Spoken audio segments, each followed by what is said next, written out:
Ciao a tutti da Paolo e bentornati sul canale Cibo Dentro. L'inverno piano piano ci abbandona, quindi inizio con qualche ricetta di pesce. Oggi alici gratinate al forno. Costano poco, fanno bene e fatte in questo modo sono buonissime. Fate perdere parte del sale ai capperi mettendoli in acqua fredda e nel frattempo tritatevi un mazzetto di prezzemolo fresco, servirà per imbottire le alici. Tritatelo abbastanza sottile, poi fate la stessa cosa con 1 o 2 spicchi d'aglio. Se trovate le alici già pulite a un buon prezzo, approfittatene, altrimenti vi mostro brevemente come pulirle. Con le dita premete tra la testa e l'attaccatura del corpo e tirate. Asporterete in questo modo anche parte dell'interiora. Introducete quindi il dito lungo la pancia e aprite la libro. Sollevate poi la lisca e passateci sotto un dito per staccarla dalla polpa.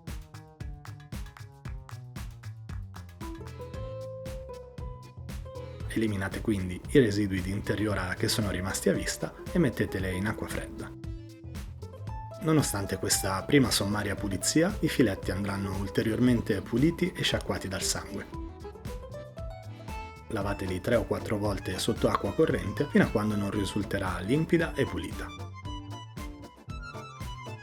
Fatto il lavoro sporco, ora è solo questione di montare la terrina. Sporcate il fondo della pirofila con un goccio d'olio e distribuitelo uniformemente sul fondo con un pennellino o con un foglio di carta cucina. Ricoprite poi con un velo di pangrattato che impedirà alle alici di attaccarsi al forno. Il primo strato di alici andrà posizionato con la pelle sul fondo in modo da proteggere la carne a vista dal calore diretto irradiato dal forno. Formate il primo strato cercando di riempire tutto lo spazio libero, poi cospargete il trito di prezzemolo e aglio. Distribuite qua e là qualche cappero intero o, se preferite, dategli una leggera tritata. La chiusura del primo strato ora avviene invece con la pelle sul lato superiore, a chiudere come fosse un sandwich. Ricoprite dunque con altro pangrattato per separare il primo strato di alici dai successivi. Ripetete poi le stesse operazioni per tutti i successivi strati della terrina.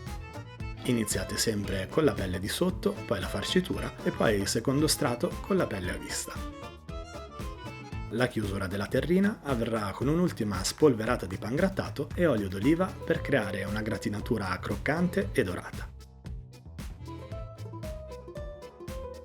Infornate in forno statico preriscaldato a 180 gradi e lasciate cuocere per 30-35 minuti a seconda del vostro forno e del numero di strati che avete creato. Solitamente però quando vedete che si è formata una bella crosticina dorata significa che sono pronte. Togliete quindi dal forno e lasciate raffreddare completamente. Vi consiglio di servirle a temperatura ambiente. Il sapore si sente meglio e risulta anche più equilibrato, ma fate la prova e decidete poi voi in base al vostro gusto personale. Questo classico della cucina povera è un'esplosione di gusto e leggerezza che è perfetto tutto l'anno, anche d'estate se, come dicevo, si mangia a temperatura ambiente. Morbido, croccante e carnoso vale il tempo speso per pulire le alici. Io anche oggi come sempre vi saluto augurandovi buon divertimento e buon appetito e vi aspetto giovedì prossimo, sempre dalle 11 del mattino qui su Cibo Dentro. Ciao!